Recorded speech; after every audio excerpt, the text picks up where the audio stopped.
Om Shanti. Good morning.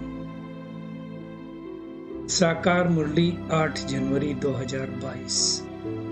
बाबा का मीठा मीठा पत्र हम मीठे मीठे बच्चों के मीठे मंथन के लिए। मंथन शुरू करने से पहले आनंद के सागर परमपिता परमात्मा की आनंद भरी किरणों के नीचे बैठ जाते हैं और अनुभव करते हैं मैं आनंद स्वरूप आत्मा हूं। बाबा की किरणों के नीचे मेरा रोम रोम आनंदित हो रहा है। आज मीठे बाबा ने कहा, मीठे बच्चे ज्ञान रत्नों को धारण कर। पहले तो खुद धारण करो, उसके बाद रूहानी हॉस्पिटल यूनिवर्सिटी खोलते जाओ जिससे सबको हेल्थ मिले। हॉस्पिटल और रूहानी हॉस्पिटल में क्या फर्क है? देखिए, वो जो हॉस्पिटल होता है उसमें शरीर का इलाज होता है, जिस्म का इलाज होता है, शरीर संबंधित बीमारियों के इलाज होता है। और यहाँ रूहानी हॉस्पिटल मतलब आत्मा का इलाज। तो बाबा कहते हैं ऐसा हॉस्पिटल कम यूनिवर्सिटी खोलते जाओ, डिग्री भी मिलती है। यहाँ यूनिवर्सिटी क्यों कहा, डिग्री मिलती कौन सी? देवी देवता बनने की। तो जिससे सबको हेल्थ मिले, ऐसी हेल्थ मिलती कि वहां कोई बीमार होता नहीं, पूरे 2500 सालों तक हेल्दी रहते हैं। आज का प्रश्न है, बाप का कौन सा कर्तव्य कोई भी मनुष्य आत्मा नहीं कर सकती है जो भगवान का कर्तव्य है? बाबा कहते हैं आत्मा को ज्ञान का इंजेक्शन लगाकर उसे सदा के लिए निरोगी बनाना, यह कर्तव्य कोई भी मनुष्य नहीं कर सकता। आता ही नहीं ना, करेगा कहां से? बाबा कहते जो आत्मा को निर्लेप मानते हैं वो ज्ञान का इंजेक्शन कैसे लगाएंगे? लगा ही नहीं सकते। तो समझते हैं आत्मा में तो कुछ होता ही नहीं, आत्मा ही नहीं होती। बहुत सारे लोग नहीं मानते, लेकिन जब कोई शरीर छोड़ता तो कहते हैं इनकी आत्मा के लिए, शांति के लिए योग करो, मौन रखो। कहेंगे आत्मा को दुख मत दो, निकल जाता है ना मुख से। तो बाबा कहते ये एक कर्तव्य सिर्फ एक अविनाशी सर्जन का है। ऐसी दवाई देता है वो सर्जन जिससे आधा कल्प के लिए न केवल आत्मा, ये शरीर दोनों निरोगी बन जाते हैं। ऐसी दवाई लेनी चाहिए कि नहीं? ऐसा इंजेक्शन लेना चाहिए कि नहीं लेना चाहिए? आज का गीत है, यह वक्त जा रहा, जो करना है कर लो। किसने कहा थोड़ा समय है? बहुत गई थोड़ी रही, थोड़ी में भी अब थोड़ी। तो बाबा कहते हैं अब तुम इस पुरानी दुनिया में बैठो, यहां तो दुख ही दुख है, सुख का नाम निशान ही नहीं है ना। उसको हर आत्मा कोई ना कोई रूप से दुखी है। तो बाबा कहते हैं सुख तो सुख धाम में है, कलयुग को क्या कहा जाता है? दुख धाम। तो अब बाबा कहते हैं मैं आया हूं तुम्हें सुख धाम में ले चलने के लिए। तो फिर तुम रुके क्यों हो? रुके हो मतलब ऐसा तो है नहीं कि बाबा बस जा रहा है तुम बैठ लो। रुके हो मतलब तुम्हारी बुद्धि दुखधाम से क्यों लगी हुई है, दुखधाम के भातियों से क्यों लगी हुई है, इस पुराने शरीर से क्यों लगी हुई है? दिल चलना मतलब बुद्धि योग पुरानी दुनिया से छोड़ देना, पुरानी दुनिया से बुद्धि योग हटा देना, चलना है ना। बाबा आया ये सुख धाम में ले चलने के लिए। सन्यासी लोग भी कहते हैं इस दुनिया का सुख तो कागविष्ठा समान, इसलिए तो उसका सन्यास कर देते हैं। अब हम बच्चों को तो सुखधाम का पता चला, साक्षात्कार हुआ, सबको नहीं हुआ, किसी को हुआ है ना। तो बाबा कहते हैं इस पढ़ाई में कोई तकलीफ तो है नहीं, सिर्फ क्या करना है? बाबा को याद करना, और क्या करना है। इस याद से हम निरोगी बन जाएंगे, काया कल्प वृक्ष समान बड़ी होगी। इसके लिए कल्प वृक्ष का बहुत कारण है। बाबा कहते हैं जो मनुष्य सृष्टि का झाड़ है ना, उसकी आयु 5000 साल है। आधा कल्प सुख, आधा कल्प दुख। तो दुख तो तुमने देख लिया, अब आधा कल्प 2500 साल से तो देख ही रहे ना। अब बाबा कहते हैं पवित्र दुनिया में चलना है, चलना तो है, अभी हमने ज्ञान सीखा है, तो बाबा कहते हैं पवित्र बनो। जितना जितना ज्ञान रतन धारण करेंगे उतना निरोगी बनेंगे, सिंपल है ना। तो बाबा कहते हैं दुनिया में तो बहुत हॉस्पिटल है, लेकिन ऐसी हॉस्पिटल और यूनिवर्सिटी दोनों इकट्ठे नहीं होती जहां आत्मा का भी इलाज हो और शरीर भी स्वस्थ मिल जाए। वंडर है ना, हेल्थ, वेल्थ, हैप्पीनेस, तीनों चीजें इकट्ठी मिलती हैं। तो इस खजाने को लेने के लिए खड़े हो जाना चाहिए ना। बाबा कहते कई लोग देखो आजकल करेंगे, कई लोगों को बोलो ना राजयोग सीख लो, अब नेक्स्ट टाइम देखें।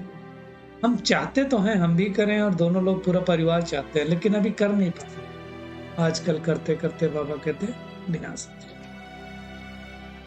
बाबा श्रेष्ठ श्रेष्ठ मत देते ना। बाबा ने कहा तुम गवर्नमेंट को भी समझा दो, ऐसी इन्वेस्टिंग हॉस्पिटल खोलो, है ना। जिस्मानी हॉस्पिटल खोलने से क्या फायदा होगा? बाबा कहते इससे तो 21 जन्मों के लिए हेल्दी बन जाएंगे। अब एलोपैथिक दवाइयां चली, आगे तो वैद्य दवाई करते थे, नाड़ी देख के करते थे, बड़ा ज्ञान था। आजकल तो हर चीज की टेस्टिंग कर लो, होना कुछ नहीं, लेकिन अभी टेस्टिंग करके और पैसा गवाओ और फाइनली तो होना वही है। तो बाबा कहते हैं ये अविनाशी सर्जन है, अविनाशी दवाई देता है। यहाँ तो कोई खर्चे की बात नहीं, 3 पैर पर तभी के रखो, कॉलेज की यूनिवर्सिटी खोल दो, तो अनेकों का कल्याण होता रहेगा। आजकल तो ऑनलाइन भी कितने लोग सीख रहे हैं। तो बाबा कहते हैं तुम जितना बाप को याद करोगे तो एवर हेल्दी बनोगे और चक्र को जानोगे। मतलब कैसे हम सतयुग में थे, त्रेता में थे, द्वापर कलयुग कैसे है, पूरे सृष्टि चक्र को, है ना, आदि मध्य अंत को, परम धाम में हम कैसे थे। तो ये क्या होगा, चक्रवर्ती राजा बनते जाएंगे। बाबा कहते धनवान होगा तो बड़ा हॉस्पिटल यूनिवर्सिटी खोलेगा, गरीब होगा तो छोटे खोलेगा। वैसे तो ज्यादातर गरीब लोग ही आते हैं, क्योंकि बाबा भी कहता है गरीब निवाज है। अमीरों को तो अपने धन का घमंड रहता है। तो बाबा कहते तुम कॉलेज का यूनिवर्सिटी खोलो और संभालो, खुद खोलो और खुद संभालो, जो करेगा तो पाएगा। बाबा कहते हैं दुनिया में मनुष्य आकर हॉस्पिटल खोलते हैं, इनार्गेशन करवाते हैं ना किसी बड़े आदमी से, बाबा तो स्वर का उद्घाटन करता है ना। लेकिन उसके लिए हमें श्रीमत पर लायक बनना। हमको ही बाबा ने ज्ञान का तीसरा नेत्र दिया, बाकी तो दुनिया अंधियारे में है ना। किसी को श्रेष्ठ के आदि मध्य का ज्ञान नहीं पता, तो हम कितने भाग्यशाली हैं। बाबा कहते हैं तुमको अच्छी तरह से पता है सबकी क़यामत का समय। ऐसा नहीं कि जो ज्ञान में नहीं चलते उनके लिए क़यामत नहीं, क़यामत तो सबके लिए है ना। बाबा कहते हैं आग में जल मर खत्म होने वाला, इस सृष्टि पर प्रकृति के 5 तत्व भी तांडव करेंगे, जैसे दिखाते ना शंकर का तांडव ना डांस, तो वो प्रकृति के 5 तत्व करेंगे और जो मिसाइल्स एटम बम से वो भी होगा। बाबा कहते तुम तो हो पांडव सेना, मैं पंडा बन करके आया हूँ, सबको साथ वापिस ले जाऊंगा। जब आप शरीर खत्म हो जाएंगे तो आत्मा को बाबा लेकर के जाएगा। बाबा कहते सिर्फ मुझे तुम याद करो। वो जिस्मानी यात्रा है तो जन्म जन्मांतर करते हैं, अब याद करो, रात को जागकर भी याद करो, 4 बजे उठ के बाबा को याद करना चाहिए। बाबा कहते मेरे साथ बुद्धि का योग लगाओ, नींद को जीतने वाले बनो, तो तुम धीरे धीरे नजदीक होते जाएंगे। दुनिया कुक वंशावली और हम मुख वंशावली, तो हमको इस याद की यात्रा में तत्पर रहना है। बाबा ने कहा सच्चे सच्चे ब्राह्मण ब्राह्मणियां वो हैं जो 21 कुल का उद्धार करें। कोई आत्मा को ज्ञान में चला दिया तो उसकी 21 पीढ़ियां तो सुधर गई ना। ये सब राज शिव बाबा समझते, ऐसे तो गुप्त है, दिखाई नहीं देता है। बाबा ब्रह्मा बाबा तो धंधा करते थे, उनके बहुत जन्मों के अंत में आकर के शिव बाबा ने प्रवेश किया। तो बाबा कहता है ये मेरा रथ है, मैं रथी हूं, इसमें प्रवेश करके हमने तुमको ये ज्ञान दिया। है ना। बाबा ने कहा हर आत्मा लास्ट समय में अपना अपना पार्ट बजा करके जाएगी, कुछ आत्माएं बचेंगी, प्रलय नहीं होती, और फिर उससे नई सृष्टि चालू होगी। हमको पता है कि हम शांति धाम जाएंगे, फिर सुख धाम, वहां कोई अकाले मृत्यु तो होती नहीं। बाबा ने बोला जब बूढ़े हो जाते हैं तो सांप जैसे भी सर खाल छोड़ देता है, इसे वहां छोड़ते हैं। तो बाबा कहते हैं अब वापिस चलो मेरे साथ, याद करो मुझे तो विकर्म विनाश होंगे, और कोई विकर्म विनाश करने का तरीका नहीं। याद से ही, अर्थात योग से ही हेल्थ और ज्ञान से वेल्थ यह हमें मिलती है। तो अपनी चेकिंग करें कि मैं आत्मा कितना याद करती हूँ। बाबा कहते हैं बहुत सारे करोड़पति हैं, समझते नहीं है। उनके लिए गायन हो, किसी की दबी रही धूल, किसी की चोर उड़ाए, सफल उसी की हो जो धनी के नाम लग जाए। ऐसी बहुत सारी बातें हैं। विनाश के पहले बाबा कहते हैं हॉस्पिटल का यूनिवर्सिटी खोलो तो कुछ सफल हो जाएगा। बाबा ने कहा ज्ञान सागर बाबा है, ब्रह्मपुत्रा नदी है ब्रह्मा बाबा, और मम्मा है सरस्वती, बाकी है ज्ञान गंगा। पानी की गंगाएं पावन कैसे बनाएंगी? पावन बनने के लिए ज्ञान सागर से बाबा, है ना। तो अभी इसी समय आत्मा और परमात्मा का मेला है, इसलिए गायन है आत्मा परमात्मा अलग रहे बहुकाल, सुंदर मेला लग गया जब सदगुरु को मिला दलाल। ये सारी बातें बाबा ही समझा रहा, और तो कोई समझा ही नहीं सकता है। बाबा कहते तुमको श्रीमत पर चलना है, संपूर्ण पावन। बाबा कहते हैं तुम जानते हो इस समय सारी दुनिया रिश्वतखोर बन गई, इसलिए अब सबका विनाश होगा। कई लोग कहते हैं ना अभी सृष्टि में नस नस में भ्रष्टाचार व्याप्त हो गया। आप किसी भी ऑफिस में चले जाओ, कहीं भी चले जाओ, उसके बगैर काम ही नहीं होता है। तो अब इस सृष्टि का विनाश होने के अलावा और कोई चारा बचा ही नहीं। इसलिए बाबा कहते हैं विनाश तो होने, जिनको वर्षा लेना होगा वही लेंगे। बाबा ने कहा वर्षा ले लो, विनाश होने में मरने में देरी नहीं लगती। सिर्फ अपने को आत्मा समझकर मुझे याद करो, और तो कुछ करना नहीं है ना। बाबा ने स्पष्ट रूप से कहा 84 जन्म पूरे हो गए, अब जाना है। मन मना भाव मत त्याजी भाव।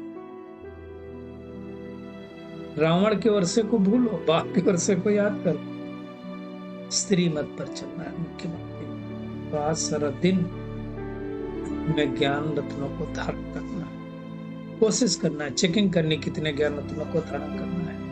बाप के पास जाने के लिए रूहानी यात्रा पर तत्पर रहना, याद की यात्रा अवश्य करनी। सच्चा सच्चा पांडव बन करके, पंडा बन करके, ब्राह्मण बन करके 21 जन्मों का, 21 कुलों का उद्धार करना, सुदर्शन चक्रधारी बनना, इस पुरानी दुनिया से, पुराने संबंधों से ममत्व मिटा देना है। बाबा का खूबसूरत वरदान है, रूहानियत द्वारा वृत्ति, दृष्टि, बोल और कर्म को रायल बनाने वाले ब्रह्मा बाप समान हो। बाबा कहते हैं ब्रह्मा बाप के बोल, चाल, चेहरे और चलन में जो रॉयल्टी देखी उससे फॉलो करो। ब्रह्मा बाप ने कभी छोटी मोटी बातों में अपना समय थोड़ी गंवाया, मुख में कभी साधारण बोल नहीं निकला। हर बोल युक्ति युक्त, अर्थात बाबा कहते हैं व्यर्थ भाव से परे रहे, अव्यक्त भाव वाले रहे, भावना वाले रहे। हर आत्मा के प्रति शुभ भावना, शुभकामना रही। दृष्टि से भी सबको फरिश्ते रूप में देखा, कर्म से सबको सुख दिया और सुख लिया। तो ऐसे फॉलो फादर करे, तब कहेंगे ब्रह्मा बाप से। ऐसी मेहनत हमें करनी है। स्लोगन है, मेहनत के बजाय मोहब्बत के झूले में झूलना ही श्रेष्ठ भाग्यवान की निशानी है।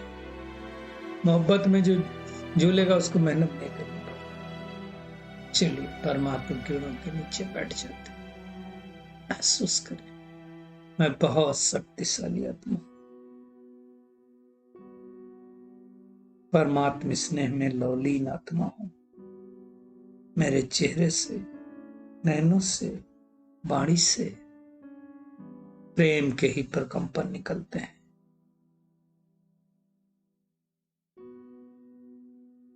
महसूस करें, मेरी वृत्ति, दृष्टि और बोल सब रूहानियत भरे हो गए, बाप समान हो गए। अब मुझे सच्चा सच्चा ब्राह्मण बनकर न केवल अपना अपितु अनेक आत्माओं की 20 पीढ़ियों का उद्धार करना है। मन मना भाव के मंत्र द्वारा रूहानी यात्रा करनी और करानी है। रूहानी हॉस्पिटल का यूनिवर्सिटी बोलते जाना है। शुक्रिया मीठे प्यारे बाप दादा, शुक्रिया आप सभी का इस मीठे मंथन के लिए। ओम शांति।